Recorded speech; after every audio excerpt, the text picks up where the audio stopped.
नमस्ते। ओवरव्यू में आपका स्वागत है। हमेशा की तरह तीन बातें। पहला, लालू यादव क्यों आरएसएस पर बैन की मांग कर रहे हैं। दूसरा, क्या चुनाव में ही भूखा रहता है आम वोटर। और तीसरा, मायावती जी का प्रधानमंत्री बनने का सपना कब पूरा होगा। इन तीनों विषयों पर बात करें उससे पहले आपसे आग्रह, अगर आपको लगता है कि चैनल आपको सही खबरें देता है, आपको खबरें लगता है कि तथ्य पे बेस्ड हैं, तो आपसे आग्रह है कि चैनल को सब्सक्राइब करें और अगर हो सके तो चैनल की मेंबरशिप भी ले लें। मेंबरशिप का मतलब कि हर महीने आपको एक छोटी रकम हमें देनी होगी, लेकिन अगर आप हर महीने फाइनेंशियल कमिटमेंट नहीं करना चाहते तो वन टाइम एक बार में भी आप हमें कुछ आर्थिक सहायता कर सकते हैं। आपकी आर्थिक सहायता से हमें चैनल चलाने में आसानी रहती है। तो सबसे पहली बात, लालू यादव क्यों आरएसएस पर बैन की बात कर रहे हैं। बैकग्राउंड पहले बता दूं फिर क्या हुआ, क्यों ये मांग है। Popular front of India PFI पर सरकार ने 5 साल के लिए बैन लगा दिया है। पॉपुलर फ्रंट ऑफ इंडिया 2006 में बना था, 22 नवंबर 2006 में। उसके पहले Karnataka forum for dignity KFD और नेशनल डेवलपमेंट फ्रंट एनडीएफ, ये दो फ्रंट को मिला के ये पॉपुलर फ्रंट ऑफ इंडिया बना। अभी जैसा सरकार ने बताया कि 17 राज्यों में ये इसकी शाखाएं थी और ये सक्रिय था, लेकिन मूलतः ये दक्षिण भारत में, खास करके केरल, तमिलनाडु और कर्नाटक में इनकी एक्टिविटी ज़्यादा थी, लेकिन सरकार के अनुसार 17 राज्यों में था। अभी हाल में ही 2-4 दिन पहले इनके ऑल इंडिया ठिकानों पे छापे मारे गए, लोगों को गिरफ्तार किया गया और ऐसा माना गया कि ये कुछ एक्टिविटीज़ ऐसी कर रहे हैं जो यूएपीए के तहत आती हैं और इसलिए इनको बैन कर दिया गया। जब पीएफआई को बैन किया गया है तो ये कहा गया है कि पीएफआई के बैन के साथ साथ उनकी जो 8, उसमें लिखा यह गया है कि PFI including all its frontal organisation, जिसमें 8 का नाम लिया गया है, Rehab India Foundation RIF, campus front of India CFI, all India Imam council AIIC, national confederation of human rights organisation, national women's front, junior front, empower India foundation. इसमें जो इनकी political wing है उसका नाम नहीं लिया गया है, लेकिन वो क्योंकि शायद वो इलेक्शन कमीशन से गवर्न होती है इस कारण। लेकिन जब मदर संस्था बैन है तो मुझे लगता है कि मोर और लेस जो उनकी पॉलिटिकल जो भी एक्टिविटी है वो भी खत्म ही है। इसमें पूरे भारत में इस पे छापे पड़े और ऐसे डॉक्यूमेंट मिले जो प्रूव करते हैं कि ये अनलॉफुल एक्टिविटीज में थे। हालांकि जैसा पुलिस का होता है रवैया, पुलिस ने तो यहां तक बता दिया कि एक कागज पे लिखा हुआ है कि कैसे बम बनाया जाता है, वो भी मतलब एक साधारण सा, वो भी जैसे रेसिपी बनती है खाना बनाने की, मटर पनीर की सब्जी की तरह, वो भी एक बता दिया गया है। ये बैन 5 वर्षों के लिए है। एक तो मेरे साधारण ज्ञान से मुझे नहीं समझ में आता है कि अगर कोई ऑर्गेनाइजेशन जो मतलब देश विरोधी काम कर रही है उसको 5 साल क्यों, वाई 5 ईयर्स, क्योंकि क्या 5 साल बाद सब ठीक हो जाएगा। देखिए, ये व्यक्ति की नहीं इंस्टीट्यूशन की बात है। अब हमारे जेल को सुधारगृह बोला जाता है, रिफॉर्मेशन सेंटर्स बोला जाता है। तो इनमें आप ऐसा कौन सा काम करेंगे कि अगर पीएफआई में आज कोई एंटी नेशनल एक्टिविटी कर रहा है या ऐसी एक्टिविटी कर रहा है जिसकी वजह से उसको बैन होना चाहिए, तो 5 साल के बाद वो ऐसा क्या काम कर देगा कि उस पर बैन नहीं लगेगा। कहा यह जा रहा है, जो इस समय अभी सरकार की तरफ से वक्तव्य आ रहे हैं या जांच मतलब एजेंसियों की तरफ से वक्तव्य आ रहे हैं कि पीएफआई के सदस्य सीरिया में जाकर भी, जो उनके बहुत से संगठन है उनके साथ काम करते हैं, कुछ लोग वहां मरे भी हैं सीरिया की लड़ाई में। यह भी कहा गया कि उनका संबंध आईएसआई, सिमी और जमायते उल मुजाहिदीन बांग्लादेश जेएमबी से भी है। अब ये एक जांच चल रही है और मतलब ये तो दूध का दूध पानी का पानी हो ही जाएगा। लेकिन इस बीच लालू यादव जी का एक वक्तव्य आ गया है। लालू यादव जी का वक्तव्य आ गया है कि चूंकि ऐसे ऑर्गेनाइजेशन जो धार्मिक भावनाओं को वो करते हैं, उनका कहना है कि आरएसएस को भी बैन करो, और वो ये मानते हैं कि आरएसएस पीएफआई से ज्यादा खतरनाक है। ये लालू जी का कल का बयान है। अच्छा, ये आरएसएस को बैन करो कोई नई बात नहीं। आरएसएस आजाद भारत में 3 बार बैन हो चुकी है। 1948 में जब गांधी जी की हत्या हुई तो गांधी जी की हत्या के आरोप में ऐसा माना गया कि उसके लिंक्स आरएसएस के थे। सरदार पटेल ने उसको बैन किया था। 1975 में इमरजेंसी के समय इंदिरा गांधी ने इसको बैन किया, और 1992 में 1992 में जब बाबरी मस्जिद विध्वंस हुआ तो उस समय नरसिम्हा राव की सरकार ने आरएसएस को बैन किया था। तो ये बैन हो चुकी हैं पहले, कोई ऐसा नहीं कि लालू यादव ऐसी कौन सी बात कह दे रहे हैं। क्योंकि एक बायस तो है, मैं इसलिए इस बायस को कह रहा हूं कि जो लालू यादव जी कह रहे हैं, उत्तर प्रदेश के एक मंत्री हैं धर्मपाल सिंह। अब धर्मपाल सिंह का अभी 4-6 दिन पहले स्टेटमेंट आता है कि भाई मदरसों में पत्थरबाज बनते हैं ना।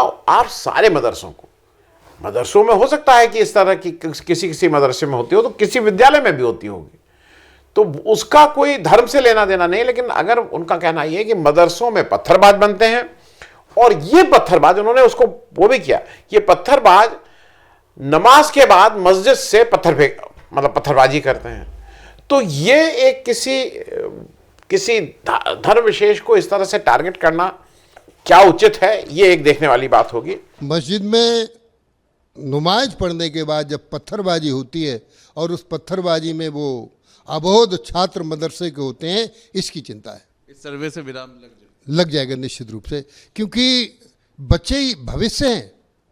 इन बच्चों को हम आधुनिक विचारधारा से जोड़कर इनको IAS, IPS, इंजीनियर, डॉक्टर बनाना चाहते हैं, हम पत्थरबाज बनाना नहीं चाहते। क्योंकि मैं कल की बात बताऊं आपको, गुजरात में डांडिया और जो गरबा होता है, ये पूरे देश में वो है। अब वो केवल गुजरात तक रिस्ट्रिक्टेड नहीं रह गया है, वो करीब करीब देश के हर राज्य में छोटे बड़े स्तर पे होता है। ये ज़रूर बात है कि चूंकि ये थोड़ा महंगी चीज़ है और गरबा खेलना होता है, डांडिया होता है, तो बड़े होटल इसको ऑर्गेनाइज करते हैं उत्तर प्रदेश में या बिहार में या मध्य प्रदेश में या महाराष्ट्र में। लेकिन ये बहुत बहुत ठीक से होता है। गरबा और डांडिया कोई हमारा धार्मिक रिचुअल नहीं है। जैसे मैं 9 दिन का मैं व्रत रखा हूँ, सुबह दुर्गा जी के कुछ पाठ करता हूँ, कुछ वो दया जलाता हूँ, आरती करता हूँ, वो मेरा रिचुअल है। लेकिन गरबा और डांडिया जो है वो रिचुअल नहीं है, it is a matter of celebration.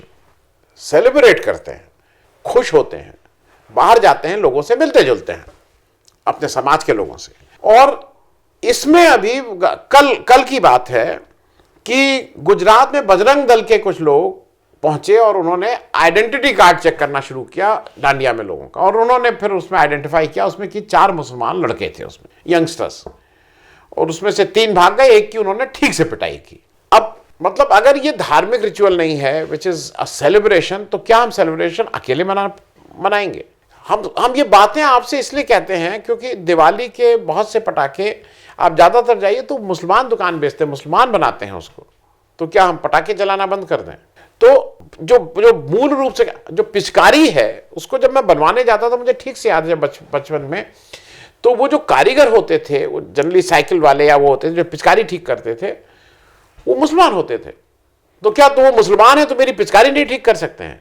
ये कुछ अजीब सी बात है, क्योंकि एक तरफ आप गंगा जमनी तहजीब की बात करते हैं, एक तरफ आप सांझी विरासत की बात करते हैं, और दूसरी तरफ आप अगर एक सेलिब्रेशन है जिसमें अगर कोई वॉलंटरली आ रहा है तो उसमें आप नहीं मना करते हैं।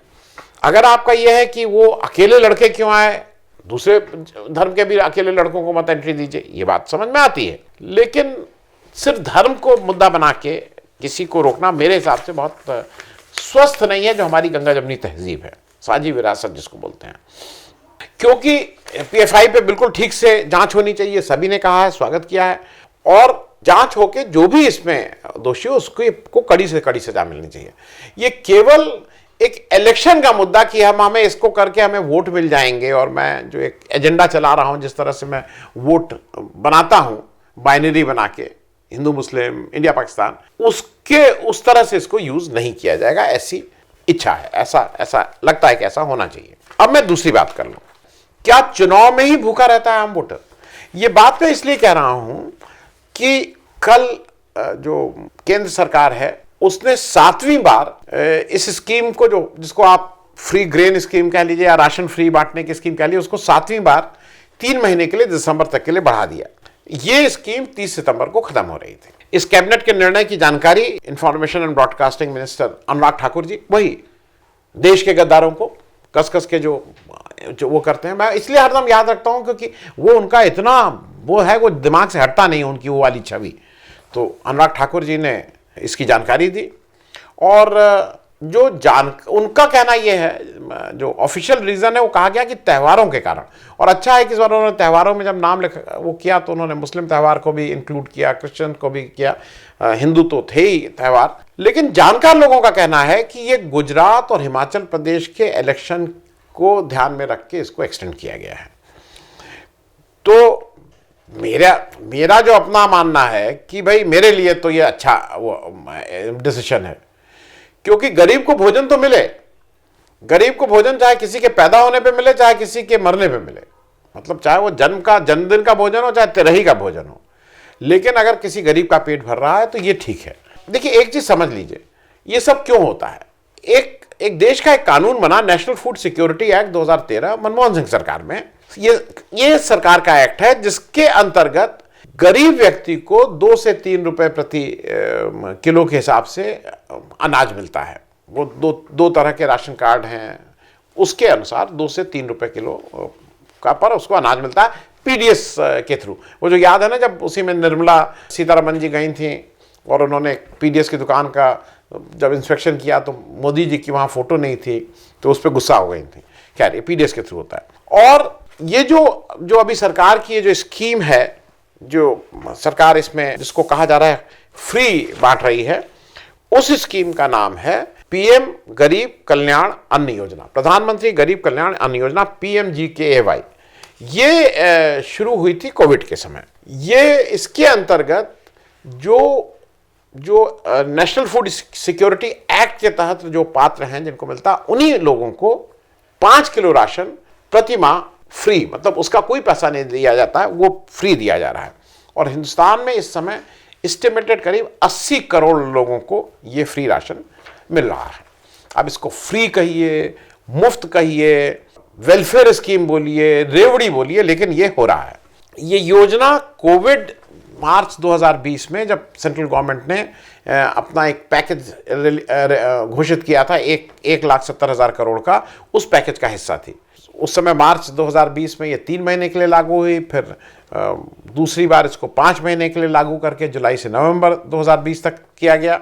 फिर ये तीसरी बार जब कोविड की सेकेंड वेव आई 2021 में, तो मई 2021 से जून 2 महीने के लिए था।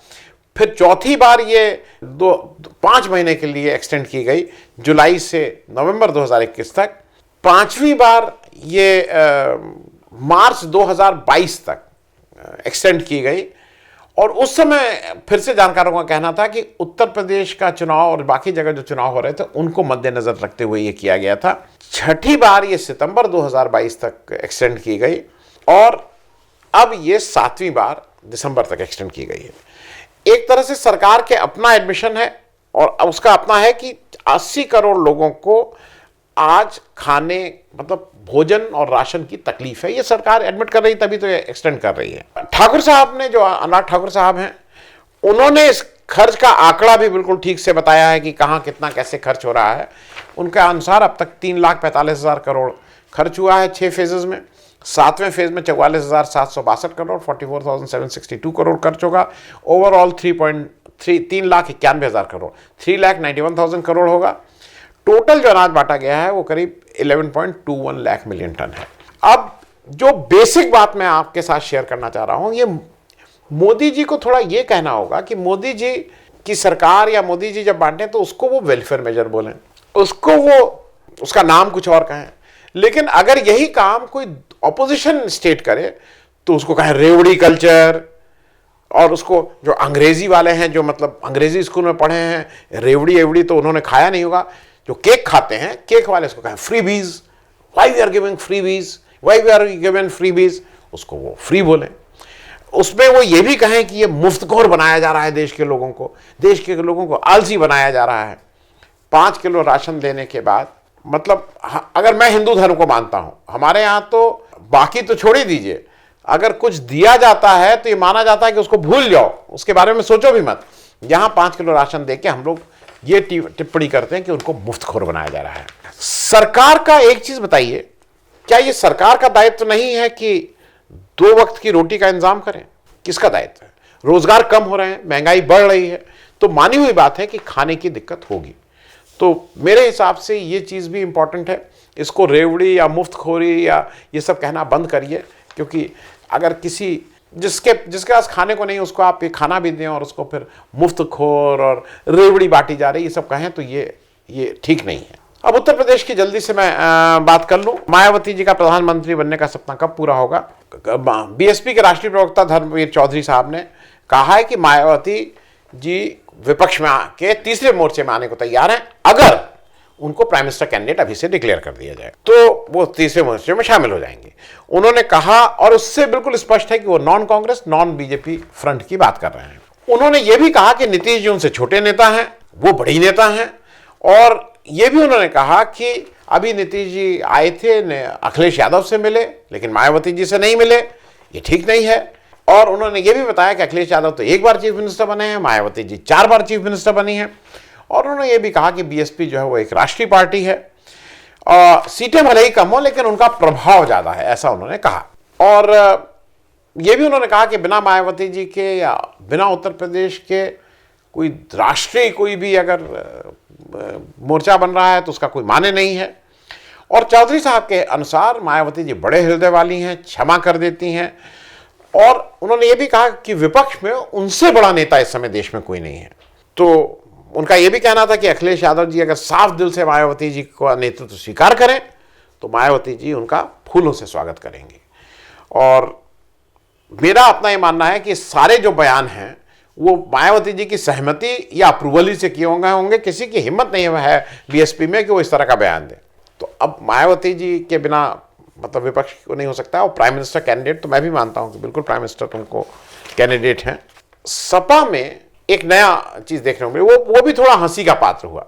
सपा ने 2 दिन से अपना एक कोई चल रहा है कि राष्ट्रीय अधिवेशन, राज्य का अधिवेशन ये सब चल रहा है, और सपा ने बिल्कुल डिक्लेयर किया गया। सपा में नए अध्यक्ष का चुनाव हुआ, प्रदेश के भी नए अध्यक्ष बने, राष्ट्रीय अध्यक्ष का भी चुनाव हुआ। बहुत कांटे की लड़ाई हुई इस चुनाव में। अखिलेश यादव जी जो राष्ट्रीय अध्यक्ष थे, उनके चाचा रामगोपाल जी यादव जी वो भी कुछ पदाधिकारी हैं, वो रिटर्निंग ऑफिसर थे। उन्होंने घोषणा की कि नरेश उत्तम पटेल जी प्रदेश अध्यक्ष निर्विरोध चुने गए उस चुनाव के बाद। और उससे ज़्यादा एक कांटे के चुनाव के बाद अखिलेश यादव जी को आज उन्होंने अनाउंस किया कि वो भी एक चुनाव में निर्विरोध उनको फिर से राष्ट्रीय अध्यक्ष घोषित कर दिया गया। मुझे कभी कभी लगता है कि मैं ईमानदारी से बताऊं कि बीजेपी को हम लोग ये मानते हैं कि इवेंट मैनेजमेंट करती है और बड़ा इवेंट मैनेजमेंट, लेकिन कभी कभी ये लगता है कि ये इवेंट मैनेजमेंट भी तो वही उसी के आसपास का है। उनका स्केल थोड़ा ग्रैंड हो जाता है, सरकार है उनकी, इनका स्केल नहीं, लेकिन इवेंट मैनेजमेंट है। ये सब लोग लोकतंत्र की रक्षा और उसकी बात करते हैं। पार्टी के अंदर आंतरिक लोकतंत्र की किसी को परवाह नहीं है। तो ये कुछ जरा मुश्किल नहीं लगता है आपको कि लोकतंत्र की तो बात करो लेकिन पार्टी के अंदर कोई लोकतंत्र नहीं रहेगा, उसके बाद कहो कि हम लोकतंत्र के रक्षक हैं, ये जरा बेमानी बात लगती है। Thank you so much.